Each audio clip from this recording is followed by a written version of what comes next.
శ్రీమాత్రే నమ. జయ గురు దత్తాత్రేయ నమ. ఈ వీడియోలో మనం సెప్టెంబర్ 22 నుంచి 28 మధ్యలో మీనరాశి వారికి జరగబోయే వార ఫలాలు తెలుసుకుందాం. మరి ఈ వార ప్రారంభంలో ఆది, సోమ, మంగళవారాల్లో మరి మీనరాశి వారికి 3వ స్థానంలో గజకేసరి యోగం ఏర్పడింది. సో దీనివల్ల ఏమవుతుందంటే జాతకుడు వృత్తిరీత్యా ప్రయాణాలు చేయవలసి ఉంటుంది. ఎన్నాళ్ళగానో ఎదురు చూస్తున్నటువంటి ఉద్యోగంలో అభివృద్ధి, ప్రమోషన్ లాంటివి రావడం కానీ, లేదా సడన్గా ఉద్యోగంలో హైక్ అంటే వేరే ఉద్యోగం మారడం వల్ల అభివృద్ధి లాంటివి రావడం కానీ, అటువంటి వార్తలు కూడా వినవచ్చు. అంటే ఏదైనా ఉద్యోగపరంగా ఇంప్రూవ్మెంట్ ఉంటుంది, ఎక్కువగా ప్రయాణాలు చేస్తారు, పుణ్యక్షేత్రాలు సందర్శించే ప్రయత్నాలు చేస్తారు.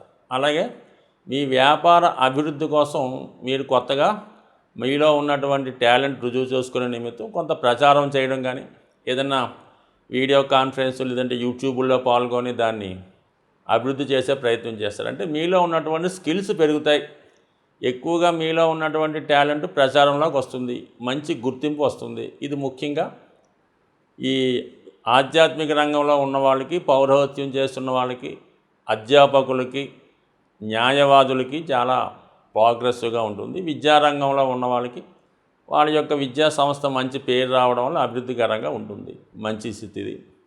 అయితే బుధ గురువారాల్లో మరి చతుర్థ స్థానంలో ఏర్పడబోతున్నటువంటి చంద్రమంగళ యోగ ప్రభావం వల్ల జాతకుడు భూమి, స్థిరాస్తి లాంటివి కొనుక్కునే ప్రయత్నం చేస్తాడు. మరి స్థిరాస్తుల మీద ఉన్నటువంటి లావాదేవీలు ఏమన్నా ఉంటే దాన్ని పరిష్కరించుకునే అవకాశం ఉంది. సో ఏదైనా స్థిరాస్తి సంబంధించిన విషయాల వల్ల కానీ, ఆర్థిక సంబంధించిన విషయాల వల్ల కానీ కుటుంబ సభ్యులతో విభేదాలు వచ్చే అవకాశం ఉన్నది. ఏదైనా ఆస్తి పంపకాలు అవ్వచ్చు, ఏదైనా బాధ్యతలు పంచుకునే విషయం అవ్వచ్చు, ఏదైనా డబ్బు, ఆస్తి విషయంలో మరి కుటుంబంలో స్త్రీల మధ్య కానీ, అన్నదమ్ముల మధ్య కానీ ఖచ్చితమైనటువంటి విరోధాలు ఉండే అవకాశం ఉంది. కాబట్టి బుధ గురువారాల్లో అటువంటి వాటికి తావు లేకుండా, ఎటువంటి సంప్రదింపులు స్థిరాస్తి విషయంలో కానీ ఆర్థిక విషయాలు లేకుండా దాన్ని కొద్ది రోజుల పాటు వాయిదా వేసుకుంటే మంచిది. ఏదైనా ఆస్తిపరమైన చికాకులు వచ్చే అవకాశం ఉంది. అంటే శుక్రుడు అష్టమ స్థానంలో స్వక్షేత్రగతుడై ఉన్నాడు. ఇది కూడా కొంతవరకు స్త్రీలతో విరోధాలు రాకుండా చూసుకోవడం మంచిది. అనూహ్యంగా మీలో ఉన్నటువంటి బలహీనతలు బయటపడే అవకాశం ఉన్నది. బట్ ఇది ఒకటే, గతంలో మనం చెప్పినట్టు రాశిలో రాహు ఉండడం వల్ల మీ ఆలోచన సరళి మారుతూ ఉంటుంది. అంతర్గతంగా మనిషిలో ఒక విధమైన స్వార్థం వస్తూ ఉంటుంది. అది కొద్దిగా మన చట్టాలకు అతీతంగా, మన సాంప్రదాయాలకు వ్యతిరేకంగా ఉండే అవకాశం ఉంది. ఆ కారణం వల్ల జాతకుడు ప్రతి విషయంలో కూడా వ్యతిరేకతని చూస్తూ ఉంటాడు. ప్రతి దాంట్లో ఏదో ఒక మైనస్ ఎదుగుతూ ఉంటాడు. ఈ విధంగా జాతకుడు సరైనటువంటి నిజాయితీగా ఉండలేకపోతుంటాడు. ఈ కారణం వల్ల తనకి మంచి చేద్దాం అనుకున్న వచ్చిన వాళ్ళని కూడా శత్రువులుగానో, వాళ్ళకి ఏదో అపకారంగా చేస్తున్నారనో భావించే అవకాశం ఉంటుంది. కాబట్టి మరి ఏదైనా తన యొక్క ఆలోచన సరళి మార్చుకోవాలి. అది మార్చుకోవాలంటే అది చాలా వరకు ఎంతో గొప్ప ప్రయత్నం చేస్తే ఎంతో గొప్ప మహానుభావులకు కానీ సాధ్యం కాదు. ఎందుకంటే రాహు ఆశాపరమైన ప్లానెట్. ఎవడైనా ఖచ్చితంగా మోహానికో ఆశకో లొంగవలసిందే. అటువంటి రాహు ఈ మీనరాశిలో ఉండడం వల్ల ఏంటంటే మీనరాశి వారి యొక్క ఆలోచన విధానం కరెక్ట్గా ఉండే అవకాశం లేదు. అంటే ఇంటర్నల్గా కొంతమందికి బాగుంటుంది, ఎంతసేపు వాళ్ళు స్వార్థం ఆలోచిస్తుంటారో, ఏదైనా మనకే లాభం అనుకుంటారో, అటువంటి ఆశావాహులకి బాగుంటుంది. కానీ ఈ మన ఉన్నటువంటి సమాజంలో కుటుంబ వ్యవస్థలో ఉన్న వాళ్ళకి ఇదంతా అనుకూలించే అవకాశం కాదు. కాబట్టి మొత్తం మీద ఏదైనా మీ ఆలోచన బట్టి మీ కార్యక్రమాలు ఉండే అవకాశం ఉంది. కాబట్టి నిజాయితీగా ఆలోచించండి. బట్ ఏదైనా సప్తమ స్థానంలో ఏర్పడబోతున్నటువంటి బుధాదిత్య యోగం మీకు ఈ వారం మంగళవారం నుంచి ఏర్పడుతుంది. దాని కారణం వల్ల కొంతవరకు మరి ఏదన్నా మీకు కొత్త ఉద్యోగ అవకాశాలు వచ్చే అవకాశం ఉంది. మీకు కాని పక్షంలో మీ శ్రీమతికి కానీ, మీ భర్త గారికి కానీ ఉపాధి అవకాశాలు పెరిగే అవకాశం ఉంది. సో ఏదేమైనా ఖర్చులు అదుపు తప్పే అవకాశం ఉన్నది.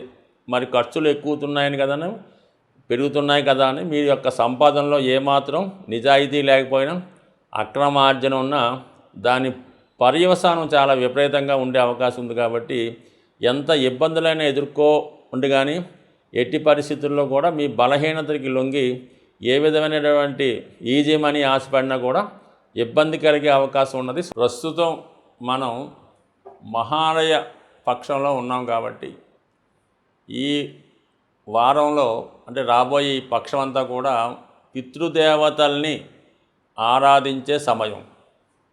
అంటే ఇక్కడ ఎవరి కుటుంబంలో అయినా అంటే వ్యక్తిగతంగా మీరే కాకుండా మీ కుటుంబంలో సంతానం అవ్వచ్చు, ఎవరన్నా మీ కుటుంబంలో నిరుద్యోగులుగా ఎటువంటి ఉద్యోగం లేకుండా కేవలం ఖాళీగా ఉండడం వల్ల కానీ, ఏదో ఒక వ్యసనానికి బలహీనమై ఉండడం కానీ, తరచూ అప్పులు చేయడం, వివాహం అయినా కూడా సంతానం కలగకపోవడం, ఒకవేళ కలిగిన కేవలం స్త్రీ సంతానం మాత్రమే కలగడం, ఇలాగ కొన్ని ఉంటాయి. అయితే ఒక కుటుంబంలో ఒకరికి ఈ విధంగా ఉంటుంది. సాధారణంగా ఈ పితృదోషాలు అన్నవి ఆ కుటుంబంలో ప్రథమ సంతానం మీద ఉంటుంది, కొన్ని సందర్భాల్లో చివరి సంతానం మీద కూడా ఉంటుంది. కాబట్టి ప్రతి ఒక్కరూ కూడా ఈ దేవతలకి తప్పనిసరిగా ఇప్పుడు జరుగుతున్నటువంటి 15 రోజుల్లో మరి మీ పెద్దవారు మరణించినటువంటి పుణ్యతిథి రోజున ఎవరికన్నా మరి తగు విధమైనట్టుగా ఆ కార్యక్రమం పూర్తి చేయడం. మరి చాలామందికి అవకాశం లేకపోవచ్చు, తెలియకపోవచ్చు, కానీ వాళ్ళు వీలైనంత వరకు గోసేవ చేయడం వల్ల మీ దగ్గరలో ఉన్నటువంటి గోశాల దర్శించడం, లేదంటే మీ పెరట్లో ఎవరన్నా పెంచుతున్న గోవులు ఉన్నా, మీ ఊరిలో ఉన్న ఆ గోవుకి మరి నవధాన్యాలు సంబంధించినవి, అంటే నవధాన్యాలు అంటే అందరికీ తెలిసే ఉంటుంది, గోధుమలు, ఈ పెసలు, మినుములు, కందులు వగైరా వగైరా ఉంటాయి. అందులో మీకు ఏదైనా ఒక 3 నానబెట్టి ఆవుకు పెట్టడం వల్ల సాధారణంగా ఈ పితృదేవతల యొక్క ఆశీర్వాదం లభించే అవకాశం ఉంది. సాధారణంగా ఎవరైనా కుటుంబంలో మీ పెద్దవారు మరణించినప్పుడు మీరు వాళ్ళకి 11వ రోజున చేసినటువంటి కార్యక్రమాలు వసపిండి అంటే రకరకాలుగా ఉంటాయి పేర్లు. ఆ రోజు నుంచి వాళ్ళు దేవతలుగా పితృదేవతల్లో కలడం మారుతూ ఉంటుంది. సో అందువల్ల ఏంటంటే ఖచ్చితంగా వాళ్ళు దేవతలే.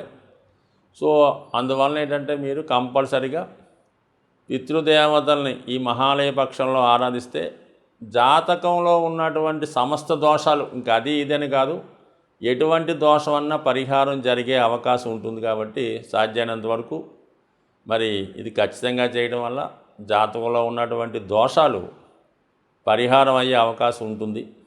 అలాగే మరి ఈ సమయంలో ఇంకా బాగా ఇబ్బందికరంగా ఉంది, ఇంకా మన వల్ల జీవితం ముందుకు వెళ్ళడం లేదు అనుకున్న వాళ్ళు మరి మీరు మీ యొక్క ఈ జన్మ నక్షత్రం రోజు కానీ, జన్మ తిథి రోజు కానీ, పుట్టిన వారం అంటే ఏదో మంగళవారం బుధవారం పుడతారు కదా, అటువంటి రోజున గోశాలని దర్శించి మీ యొక్క వెయిట్ ఎంత బరువు ఉంటారో ఆ బరువు వెయిట్ చూసుకోండి.